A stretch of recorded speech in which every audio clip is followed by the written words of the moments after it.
How to cancel Target Circle 360 membership. Open the Target app or visit the Target website using a secure browser.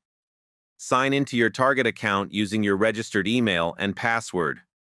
Wait for the homepage to load completely after logging in.